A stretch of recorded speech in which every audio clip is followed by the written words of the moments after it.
we on? We're on. We're on. Good evening or good morning, wherever you are. Welcome to the show. This is Psycho Silver.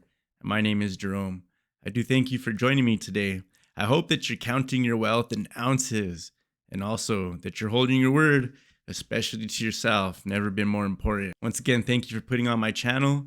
I got a whole bunch of news for us today. And that's what I'm doing for now. I'm doing the news about silver and precious metals, but we're also keeping a close eye on the recession slash depression that is brewing. But also, most importantly, super big picture is I'm keeping an eye on the death of the dollar. And right now, it's definitely not a death of the dollar. It's the reign of the dollar. It's the iron-fisted reign of the dollar right now. We're keeping a close eye on that and what these interest rates are doing to nations all over the world, putting the squeeze on them. It is the dollar milkshake. I also keep a close eye out for anything that I'll call just the dark psychology of money. And usually what I mean by that is there is a misinformation campaign that is prevalent all through society that does keep people poor. The bottom 50% only have 2% of the wealth. And a lot of it has to do with the education that they receive, either implicitly or explicitly. They get this education that just most people don't understand money very well. And a lot of it is they get tied up in thinking that being good with money is all these terms that are difficult to understand and all these financial words and shows. And it's usually just comes down to their habits. But you see eventually people just become gamblers. We're very impulsive right now. And there's just I feel like there's not a very good understanding of how you manage your personal finance. And I want to really tie that into the show more and more because it's an important topic for me, but it's also an area where I'm growing myself. And so as we go along this journey together, we're going to pay more and more attention to that. That's one of my long-term goals for this show. But I'll let you know what I do is I procure a whole bunch of news through different areas. It's always going to be Twitter and Reddit because there's so much going on there. So many great users are posting, and I do try my best to I forage for the most interesting content and I bring it onto my show. I always ask myself, is this something that I would want to see? Well, when I find an interesting post, it's only maybe 1 in 30 posts, 1 in 40 posts that I would consider worthy of bringing onto the show. And what I do is I spend all that time looking for it for you. But I also have all these websites that I like to visit. There's RT, there's Sputnik, there's Gab. I'll visit Truth Social. Also the mainstream websites. We got CNBC, there's Bloomberg and Wall Street Journal and The Economist. And I know of a few pretty good, I would just call them independent news sites. There's Mint Press, Project Censored, Press TV. There's websites like that. And I'm always on the lookout for more and more. We need more independent journalism, especially in the topics that are most sensitive. The more sensitive a topic, the more independent journalism that we actually need. So if anyone does have a good recommendation for me where I can find independent journalism, even if it's just on Patreon or Substack, I would love access to that. And hopefully, I would never want to violate, someone's paywall and just bring it all out into the open on YouTube or whatever. But to be able to possibly introduce someone an audience to a new content creator, that would be really great for me. So I never want to go in there and just raid any one account for all their material and content and then just try and move it over to YouTube. I like to pick from all sorts of different places and definitely give credit where the credit's due. And right now I just go to all these public spaces, so I don't feel like I'm really taking their material. But if anyone does watch this and you feel like maybe you don't want your material on my show, just let me know and I'll stop using it. There's so much out there that I'm really not concerned. But especially, it is the internet, and that's what happens. And even the people with a lot of followers and the people that have built their audience organically, they're all taking from, you have The Economist and Bloomberg charts, and Zero Hedge Zero Hedge is the main source of news for financial Twitter. Everyone's citing Zero Hedge. There's so many things that come off of Zero Hedge. It's ridiculous. What would we do without that website? That's like the most important. There's some important websites out there, but Zero Hedge is one of the most damn important websites that's happening in all of humanity right now, especially where we are right now. Zero Hedge it's like a cornerstone of understanding the world. And I'm always doing my best to take these financial terms and simplify them for people.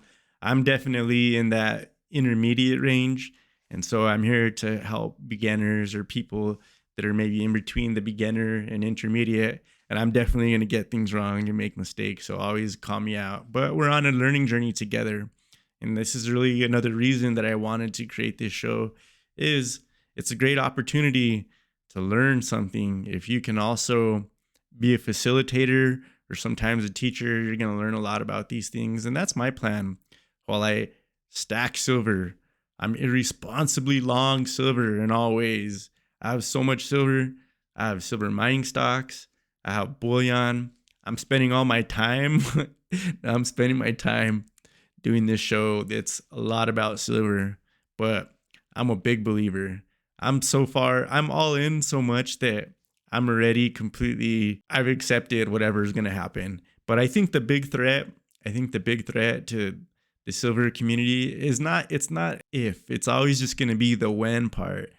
And I think one thing that I've learned over the past few years in studying more history and studying economics is things happen slower than you like them to. And that's just the nature of it. But I do think when we finally get to where we're going, we're pretty much going to wish that we could go back to the way things were. And that's even kind of what happened with COVID. It's good that COVID's over, but things aren't quite the same, are they?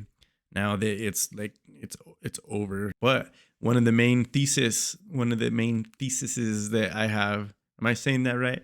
The main thesis is that we are on a pendulum, and the pendulum, due to technology and digitalization, sent us really far in one direction, in financialization, in digitization, in fiat. And that pendulum has to swing back to real assets for a while. And I think it's going to swing a little further than it needs to. So we're going to see a lot of real things get really expensive. And those types of businesses that are producing real stuff are going to do really well. But also there's real scarcity. I'm confused sometimes to know how to feel about global warming. But the move towards green energy is very real. And also there must be limited resources. I suspect the most limited resources, if not water, I would definitely say those rare earth metals or just all metals in general, especially when you combine that with higher energy prices, the metals are where it's at. At least that's what I'm seeing. Let's see what we have here. And here we go. We got our weekend edition of Psycho Silver. And Twitter and Reddit become kind of different places during the weekend. I think usually people are drinking beers and they're watching football. And I know a lot of these guys in the financial Twitter space like to drink beer and watch football. And because people aren't really bogged down, I guess, with their everyday work, you get a different flavor. It's a different flavor of Twitter and Reddit during the weekend. And of course, you see less news published through the regular mainstream news sites. So it's a different tone, and it can be pretty cool depending on if you're just here for information or if you want something entertaining to look at. It definitely starts to lean more towards the speculation side, which I like to read the speculation, especially not just when anyone's speculating, but when someone that I know knows a whole lot more than I do and they're speculating. That's a good time to listen to somebody that's speculating. And I want to do a lot of that. Once this show grows to the size that I want it to be, we're going to do some speculating. This is definitely happening. But anyways, let's jump in here. The first thing I do have for us is a meme off of Wall Street Bets. And here we have a guy who says, "How do I tell my wife's boyfriend?" I wonder if he's thinking about me. I just lost the house. How do I tell my wife's boyfriend? Oh, these guys are so funny. And then it's always worth it to come down to the comments down here.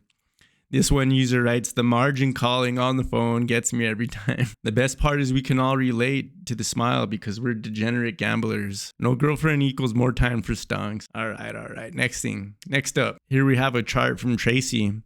And Tracy writes, metals markets are facing the same market dynamics as energy. Premiums for the physical are soaring as the physical markets remain very tight, while prices are declining or flat and lagging in the paper markets. And we do see this. I think this is the same. It's the same all over the world in base metals and precious metals. And I would just assume with the rare earth metals as well. But there's a big difference between the premiums that they're paying in Europe and China versus the US.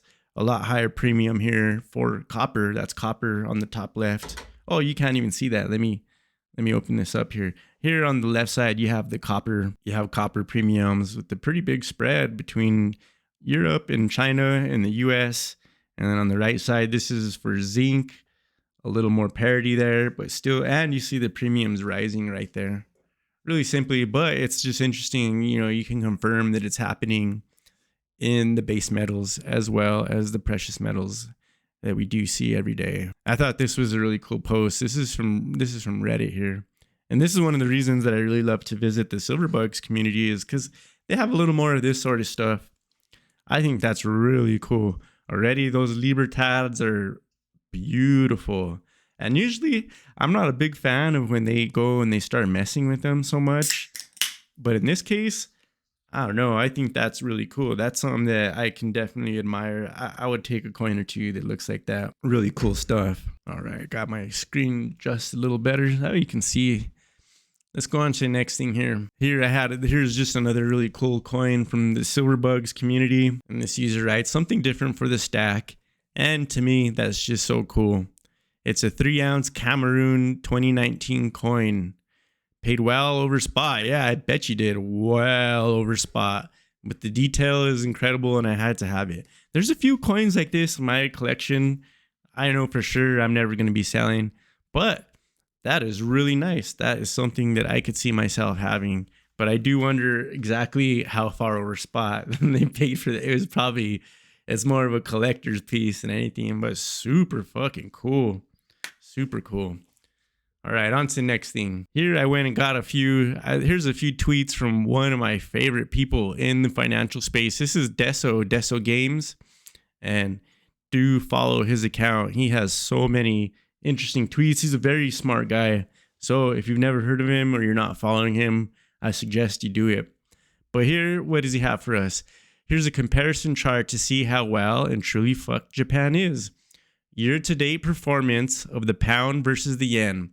The only time the pound came close is with the mini budget, and that's basically going to topple the government. I imagine Japan will go for another FX intervention soon. And here, let me put on this a little better to see, right? Here we see the divergence because the Japan and the Brits are taking different strategies there. So they're both dealing with the same thing. They're dealing with crazy rises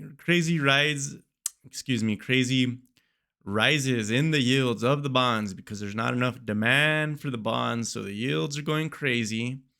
But right here we see that in Japan, their central bank has been intervening the whole time, and of course they call it yield curve control, right? But you can simply state it as just they're buying the bonds to stop the yields from rising. And also, I assume they need to get some capital into their system. So there's two reasons there for the Bank of Japan to be intervening there. They're getting capital into the system and they're controlling the yield because when the yield gets too high, you can't afford the interest on the debt. These are debt-laden nations. They're absolutely crippled with debt. And because of the different strategies that they've taken different strategies. So they're separating, but with each strategy, you have different sets of problems there. And so this is the currency. Excuse me, I don't think I explained this. This is the currency here. And you just see that because Japan has been intervening the whole time, up here, their currency is just taken off. And by taking off, that means it's losing value versus the dollar. So if you are living in Japan or you want to take a vacation there, your dollar is going a lot further than it ever has because their currency is being devalued because the banks are printing up a bunch of money to do, they're calling it yield curve control. And then here, on the other hand, you can just see the completely opposite. The currency is not losing value as fast. It still is, but they have the opposite problem where they've already had issues with, because the central bank wasn't buying the bonds, the bond market was going crazy, and then they were having liquidity issues. The yields were rising too high, and they're worried they're not going to be able to pay the interest on those yields, even for the bonds that they do sell. Next up, I got a couple more tweets from Deso Games. Deso writes, 3K contracts added during a reduction and shit week, but sure they aren't panic shorting the shit out of the price to keep the lid on it until everyone's trapped.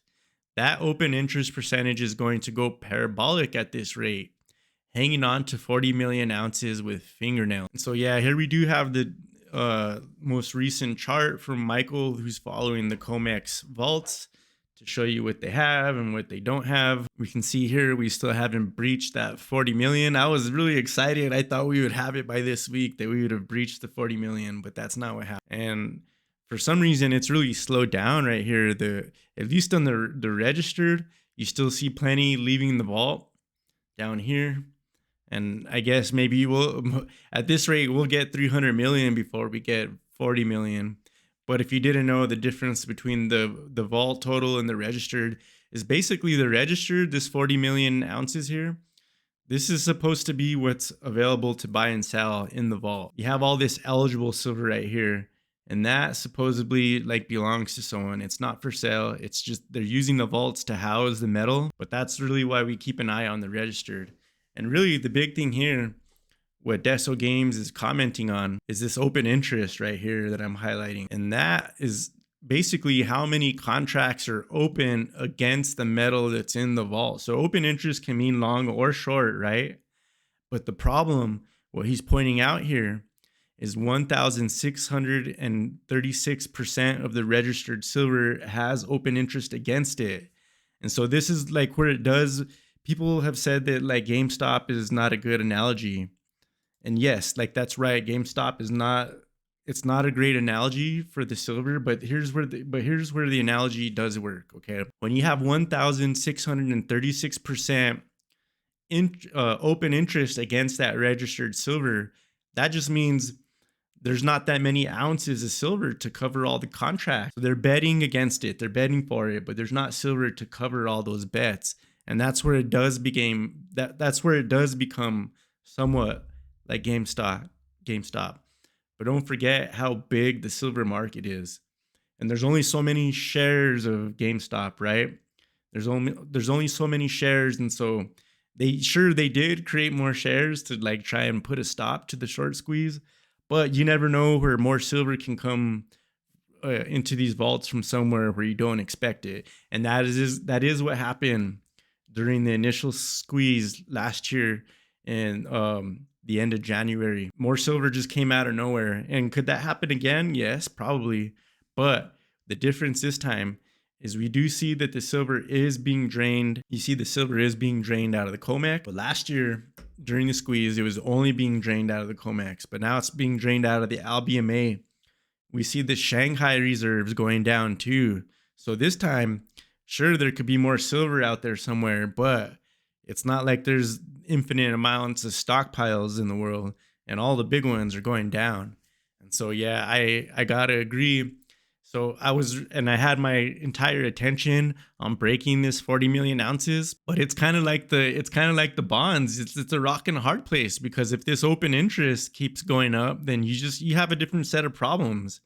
Like you're not running out of silver now, but now they have to keep making more open interest against what's in there and I guess it's to keep the prices down. But as that percentage gets higher and higher, it becomes more of a powder keg. It becomes more difficult to control. And that's what's coming. Like, something's going to give eventually. We've been saying this for a long time, but it's freaking true. It's only getting more and more tenuous. All right. And here we have another tweet from Deso Games. Deso Games writes up, up, and away. And this is the UK 20-year bond. Let's open this up a little bit. Maybe let's try a bigger screen. And here we do see that's a rapid climb in the yield of the 20-year UK bond. We've been keeping an eye on the 10-year because that's kind of the benchmark. And that was the first one to get out of control. But look at this, 4.7. What time frame is this on? Man, this is just a couple weeks right here. That is crazy. That is incredibly high. And I assume this is just the overnight change. That is insanely high. So at this rate, like it seems like it's just breaking anyways. That I guess the banks did intervene. Are they also buying 20-year bonds? Given the rate on a long-term bond is supposed to be higher, but that is incredibly high. So even though it feels like things have cooled off a little bit, not really. We're almost in a worse spot than we were before when the England central bank stepped in. That is really, really high. Here we have another tweet from Deso. Deso writes, USD Japanese hits 148.5. We were looking at that earlier. I'm using it as an excuse to use my new cutout. And here's that guy. I remember that movie. That's Don't Be a Menace to South Central while drinking your juice in the hood. I remember that. And then once again, with this chart going absolutely crazy right here, the yen losing all its value versus the dollar. And here we have another chart. I know to a lot of us that are really familiar with this, like this is already almost just common sense. But if you didn't know this is really important right here. It's so interesting. So these are just the returns for 2021, okay? So it's not the most up-to-date chart, but a lot of these kinds of things are not up-to-date. But you can see right here that last year you had super huge returns on all commodities, coal, crude oil, gas, aluminum, up 40, 50, 160%. Basically all your metals and then all your food, corn and wheat, all going so much higher last year. But mysteriously, gold, platinum, silver, palladium, all of them have super huge short positions against them. There's all the accusations of manipulation, which I 100% believe, but it's so blatant when you see it. It's not that there's one thing that you see. It's just that you see it everywhere, and then you can't ever like not see it. And so anytime you look at a chart like this, and maybe the chart looks, it looks like it's just an innocent chart. Oh, you look at that and you're like, yeah, it's more of the same. You can tell that there's definitely a bunch of manipulation going on. Here we had one chart. I thought this was interesting. This is from The Economist. And this is just tracking how much cocaine is being manufactured around the world. And you see there's plenty of coke to go around. But again, the first thing, every time I see this, like I know this, and maybe on its face it doesn't apply, but to me it applies. Because remember for how long there was a war on drugs, and they're always continuously telling us that they need more resources to do something about this problem. But then the problem's just getting worse and worse, and now we're battling some other monster. Like, how can I really trust them to do what they say they're gonna do? If it's for this thing, or if it's for anything health related, or it's global warming or climate change, I just don't have a whole lot of trust in the bankers that be to actually solve. They want those problems there. It feels like they really just want them there. But this is a huge industry, and I don't know how to feel about that. I guess in some sense, I believe adults should just be allowed to do whatever they want to do. I would love to see all those resources that are dedicating to the prosecution of, the prevention of, all that to just go into the form of help for people to have better detox centers and education, and really help people in that way, versus who knows how much money we're just throwing away trying to stop it. And then we know that how many different people are actually profiting off it, directly, indirectly. It's its own industry. Who knows how many trillions of dollars this is. And then it's funny because here's a video of Biden. I'll play it in a second here. But I thought this was a joke. Someone was talking about this earlier today, and I saw there was another meme about this, And I thought they were just like recycling an old meme. But then again, today it's like the same thing that we've seen a bunch. It's almost like there's comedy writers. Is this comedy? Is this really happening? It's just freaking hard to believe sometimes. Even like after all the memes that we've made. And you would think that the people around him would just keep him out of this situation because it's just so embarrassing. But then here he is again. He's acting out the meme, saying ridiculous shit. I'll just let you see this for yourself. This is it's unreal. It's unreal. Check this out. Make sure my volume. Our economy is strong as hell. The internal inflation is worldwide, worse off everywhere else in the United States. So the problem is the lack of economic growth and sound policy in other countries, not so much ours. And that's worldwide inflation. That's consequential. You're giving a speech next over here. Our economy is strong as hell. The internal inflation. Our economy is strong as hell. And then at the end, when he turns around and he just looks completely lost, oh, it gets me so much. And the thing is another thing is like, we're already used to this. We're already used to this. Even if you were to show someone, they would just shrug, like you didn't even know what to make of it. All right. Let's go on to the next. Okay, this is completely unrelated, but I was checking out a bunch of statistics. Here's a really cool website. This is Statista, great website for statistics. And I said I'm gonna throw it on the show because this is cool. More Americans now believe in aliens. Share of U.S. adults that hold the following opinions on whether aliens exist or not. Aliens definitely / probably exist, 57%. Alien UFOs or alien ships or alien life forms. 34% say yes. If we encounter aliens, it's very or somewhat likely that they will be far more technologically advanced than humans. Of course, 66%? Who are the people that are saying no to that? What's wrong with these? Who would say no to that one? Or that they would be hostile to humans. Only 35% of people believe aliens would be hostile to humans. I don't know.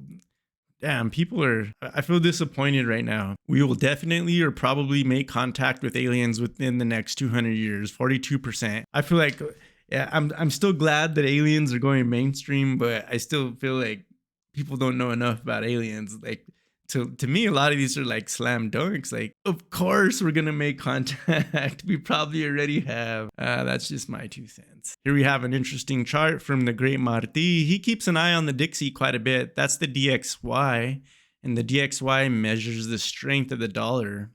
And what he's writing here is that 120 strength it's coming. And I do see that we did hit the 120 mark before. That was way back in around 2000, and it is pretty much, what's the expression for that? It's clear skies all the way up to at least that 220 mark. And I know that he was predicting that we possibly get as high as 140, which would be it sounds like a strong dollar is like good for us, but it's not really a good thing. It causes its own set of problems, and especially the way that it cripples foreign economies that are already paying higher. They're already paying higher interest, but then when you add the strong dollar on top of that, it's going to really topple economies. And it's good that, I mean, it might seem like a good thing that we maintain a position of power, but the problem is that we rely on them to make things for us. They make us things, they buy us things, and they ain't going to be making things and buying things if they don't got an economy to stand on. So no, it's not a good thing. And over here, we have another chart from the great Marti. This is about Bitcoin here. He writes, it won't be long. We have a beautiful descending triangle. Let's open this up so we can have a closer look here. Okay, so this is actually 2 charts. I think he's just making a comparison here. This looks like he's just pointing out right here that this is a textbook descending triangle formation. And he has it breaking to the downside. I do believe that the descending triangle is usually a formation that breaks to the downside, and that's why he's showing this to us. Let's open the comment on this. Let's see if anyone has anything interesting to add to this. Here we do have, I knew someone was gonna reply with something interesting to this. This guy's just screwing around. What did he write? He says, "What the fuck? This is some serious voodoo, great one. I've had this descending white line since Super Bowl." Super Bowl what? And it's been a major force. This is going to end awfully. It's in the trend. No reversal in sight. I know one thing that we do see with this great Marti. This guy is he was calling for Bitcoin to go really far down when it was all the way up at 69,000. He was saying this is a double top. Bitcoin is on its way down, and he's a super bear. He thinks that Bitcoin's going to zero. And I kind of see the validity of his argument, but I won't get into that right now. But he's been calling for Bitcoin to go down and a lot of other things to go down. And it pissed a lot. He was calling for Tesla, for Facebook, the whole S&P 500, and especially Bitcoin and Ethereum. And there was one point where this great Marti, he was just like, there was so much ridicule. Everyone was always pissed off at him. And he had a lot of trolls because he was starting to call all that stuff pretty early. And every time you go and visit his Twitter, just so many trolls. But in the end, one of the reasons that I always go back to his Twitter is because his calls have been pretty money. And he really just does really simple technical analysis. And so that's been one of the most interesting accounts on Twitter because of how good the calls have been, but also because like the really clean TA. And it seems like this guy has a really interesting grasp on the economy. He keeps getting things right. So I'm going to keep putting him in this show because it's really one of the most interesting accounts out there. And here we have another tweet about the 10-year bond. This Lawrence Lepard guy, well, he's a really interesting guy in the precious metals / natural resources space. And what he's saying here is this is from Lynn's most recent public letter. This does not end well. Sovereign debt and currencies are on the brink of failure. And here it's just another look at the UK 10-year bond. And when you see it, oh, let me get this more in the frame. What you see here is we did get some relief, but it was already going freaking parabolic, right? And we got a little relief when the central bank stepped in, but that was just like, it barely even made a dent. And now we're just going right back. And I do think this was part of a more interesting thread here. Or let me at least see what the tweet underneath this said. Yeah, I knew there was some interesting responses underneath. This Jason Burrock wrote, "We need a real, full, independent Federal Reserve Bank audit so we can find out how many US dollar currency swap line bailouts are being given without approval from Congress or taxpayers to foreign central banks." Great point. I knew that I saved this tweet for a reason. Lawrence replied, "Yes, we do.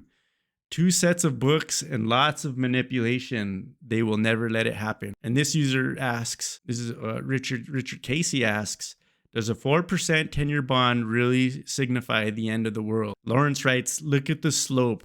4% probably doesn't do it, but 4, 5, 6, 7 more will. 31 trillion times any one of those numbers destroys the federal budget." And he hashtag debt doom loop. I want to look into that hashtag. I don't think that hashtag is really trending, but maybe he's just trying to put it out there.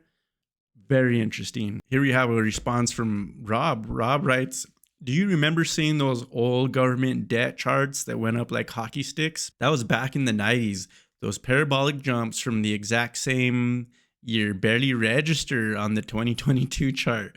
I'm quite frankly shocked that we have gone as far as we have without a complete collapse." Yeah, it's good stuff there.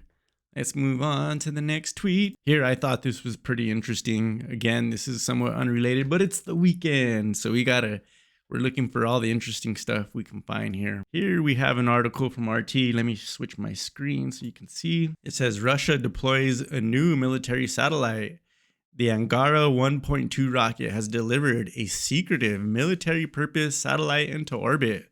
A classified military satellite design, the Cosmos 2560, was launched from the military Cosmodrome in Russia's northern something region. Launched on one of the smallest carrier rockets in the Angara family, the spacecraft successfully reached orbit soon after establishing a radio link with the Mission Control Center, reporting all systems functioning after deployment, the Defense Ministry stated. Well, there you have it.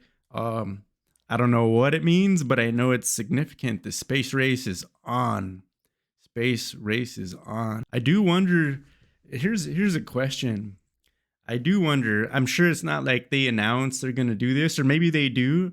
But what is in theory the chances that if you know enemy is about to launch a satellite into space, do you try and intercept one of those satellites? What is the what are the rules? What is the formalities in there when you're at war and your enemy's launching a space? I guess the U.S. is not formally in war with Russia, but it sure appears that NATO is. It sure appears that the European Union is in some sense, and certainly Ukraine. I wonder, would it even make the news? Like if a satellite was intercepted or one was shot down from space, is that something that they're discussing publicly, or do we just not hear about that at all? And what happens when the first satellites are shot down? Is it just like open season on satellites? It seems like that would just be something weird happening in a war, satellite warfare, and everyone starts shooting each other's satellites out of the sky. Is it possible? Probably. But is that one of the paths towards escalation? And what is the decorum? What is the satellite warfare decorum? All right, next up, I do have a tweet here from Unusual Whales. Whales writes, Bank of America has stated last week that the U.S. economy will start losing 175,000 jobs a month in late 2020 through early 2023. Very scary, very scary. And once again, as I've stated, first you get all your money devalued. This is not true for everyone, but it's going to be the story of the average American, especially if you're in that bottom 50%. First, your money is going to lose all its value, or it's still going to be losing its value at the same time. And then you're going to find yourself without a job. Very, very unfortunate. And we always have to keep an eye on what Michael Burry's doing. He writes, it seems like Meta has a new Coke problem. I guess, well, if you don't know what he means by that, I just think that what he's saying there is the rebranding of Facebook to Meta is not going over well. And this comment here actually makes sense to me. This user wrote, they should get back to their core competency, which is buying other businesses that are actually innovative. This user, right? His name's Zima. That's funny. This user writes, Crystal Pepsi was legendary. My father brought it home one time. The stuff kidney stones are made of. I do remember that Crystal Pepsi. That was definitely a thing. There was all these clear sodas for a while, and everyone was excited just to have a freaking clear soda. I do definitely think that augmented people, I think they mostly think of virtual reality first. And I don't know why they always think of virtual reality first. There's probably a good reason for that. And I'm not even like super into this stuff, but I do believe that it's probably going to be augmented reality that's going to be really interesting. And it seems like that's just going to be more interesting to interact with, and there's more possibilities there. And I know like the few times that I've messed around, I just really think the augmented reality is really where it's at. But we'll find out. And we're in a weird in-between spot. We're not quite there yet. And I don't know if Facebook is the one. Usually that's going to be for like a young and hungry company with young and hungry entrepreneurs that are really going to bring virtual reality or augmented reality to that level where it's like a real game changer. I've messed around with it, and it's fun, but there's a ways to go for sure before it is what it could be. Here's a tweet from Albert Hearn, CFA. This is like a parody account, but it writes 107% premium on American Silver Eagle. Insane. I don't think it even got that high in 2008. And there you have it. There's the premiums on the Silver Eagles. Let's have a little peek here. There you got it right there. Oh, you can't see it. Shut up again. And there you have it right there. 107%. Pretty crazy. And that's actually, and honestly, a 10% premium on a gold eagle is really high. There was a period there where it was nice to be able to get Silver Eagle so cheap. You could get a Silver Eagle for $1 over spot. This was like the last time that silver was around $16, $17, $18. All the Silver Eagles were like $1 over spot or $2 over spot, depending on if you bought them from a coin shop or if you're buying them online. And I'm telling you guys, it was so cool. I was able to get junk silver for freaking spot, and now the premium on the junk silver is super high. That changed in a hurry. But I just remember my coin dealer was giving me better deals on junk silver than they were the bullion, and now all you can get is just regular old plain bullion, and the junk silver and the silver eagles are really priced high. But always, if you're not buying a ton of silver right now, if you're still learning about that sort of stuff, I always recommend the local coin dealers where it's at. Maybe not all local coin dealers are the same. Some are better than others. But as far as I've learned, if you find a real coin dealer, like, be careful with pawn shops and people that try and squeeze every little penny out of transaction, because you have those too. But like a legit coin dealer, it's usually a coin dealer. They know how to keep customers. Here we have a tweet from Don Durrett. He writes, the majority of you believe that manipulation is not happening. I get it. You want more proof.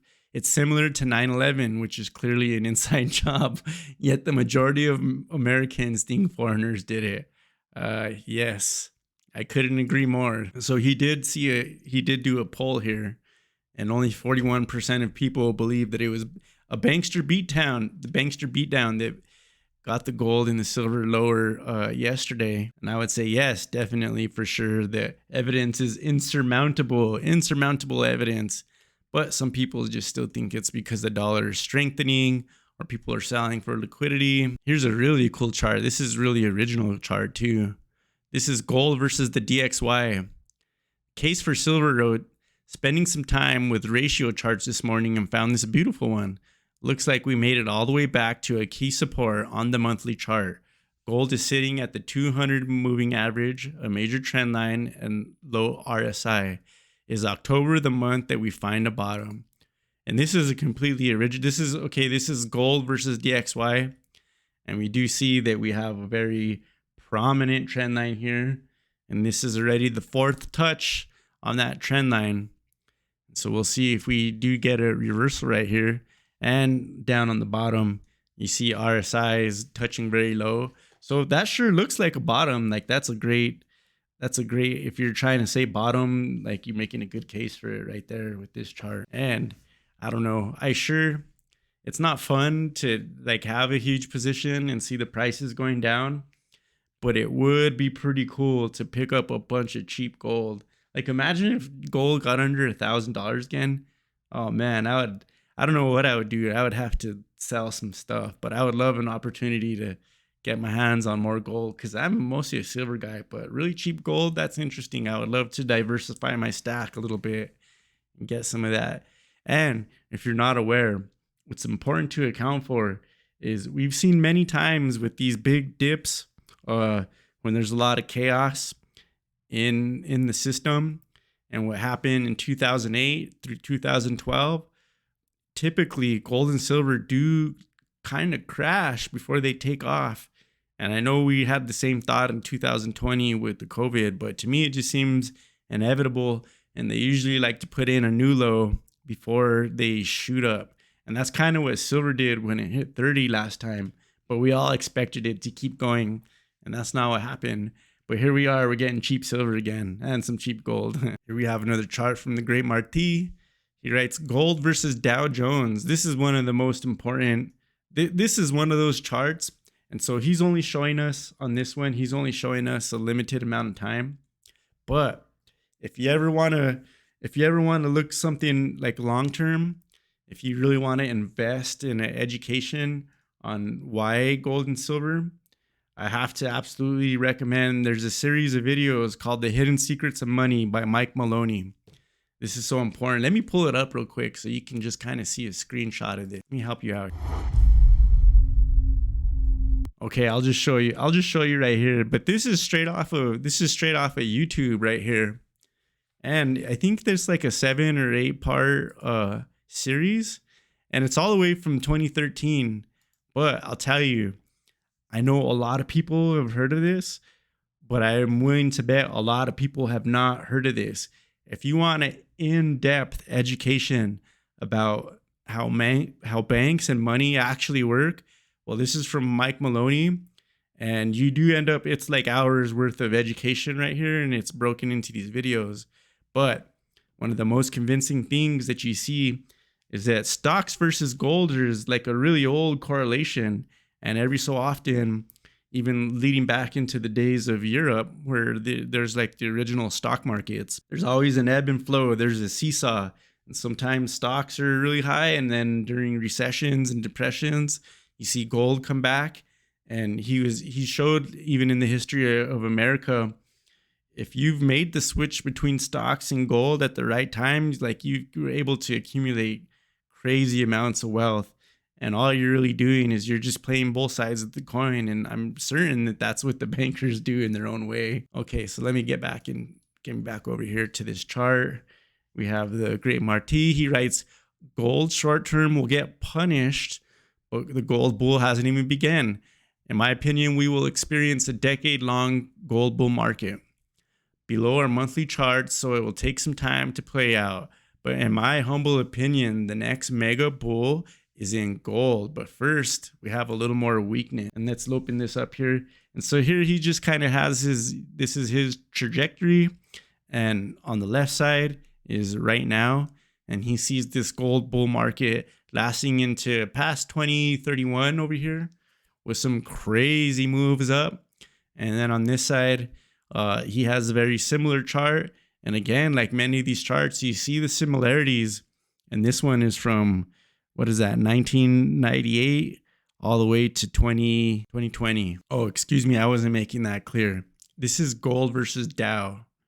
And so because the Dow has been so strong, we're going to see that the Dow weakens and that gold gets stronger. Here's a tweet from the Happy Hawaiian. The Happy Hawaiian writes, think about the damage to markets in the economy just to bring headline inflation from 8.2 down to 8.2 down from 9.1. It took quantitative tightening and 300 base points to do just that. The second Great Depression, if the Fed actually hikes until inflation hits 2.0, it's the wrong policy and makes inflation worse in the long term. And here I did dig up an old article. I wanted to point out that it was not so long ago that we did have the Saudis say that they were definitely going to look at cutting production, and they were upset over the same thing that many of us notice in the precious metal space. You had the prime minister saying here that extreme volatility and lack of liquidity means the futures market is increasingly disconnected from the fundamentals of OPEC, and they may be forced to cut production. The paper and physical markets have become increasingly more disconnected. And so here you see Saudi Arabia had basically, they're saying it diplomatically. They're saying it diplomatically, but they basically have had enough of the paper markets dictating the price of the oil.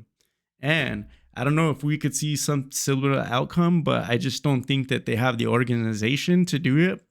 The thing about OPEC is they're in the region. A lot of them share a language. They share a location. They're in the same part of the world. They share all that. And then with the silver and the gold miners, they're also mining other things. You have the zinc and the copper. So it's more disparate. You have these companies all over the world.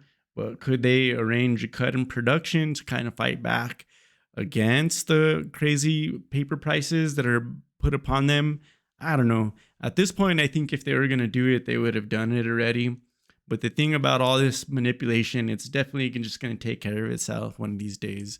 Because you can't just go on. There's always consequences. Okay, and that brings me to the end. I dug up as many interesting tweets as I could today. I thought I had a few more in there.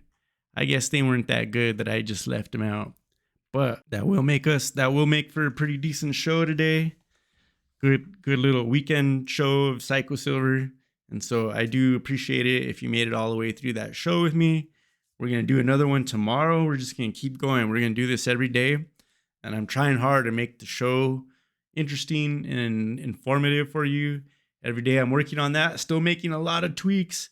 Hopefully my studio on camera looks the same, but I reorganized this whole entire studio. So it's got a little bit of a better workflow. And every day I'm thinking about how we're going to make this better. And I do appreciate you. If you made it through this video with me, do let me know if you have any feedback for my presentation, or if there's more If there's certain kinds of stuff that you want to see more, I am working on more educational type videos, especially having to do with buying and selling silver. So you have that sort of stuff coming. And of course, when we do get to the right size, we're going to be doing some interviews. I'm really looking forward to that. I only need like 2,000 more subscribers, but we're going to get there because I'm going to stick with it. But I do appreciate your time. And also, very importantly, I'll say this every show, I do hope that you are in good health. And if you're not in good health, I do hope that you get better soon. Thank you so much for joining me on this show, and I'll see you very soon. In fact, I'll see you tomorrow, and you have a good night.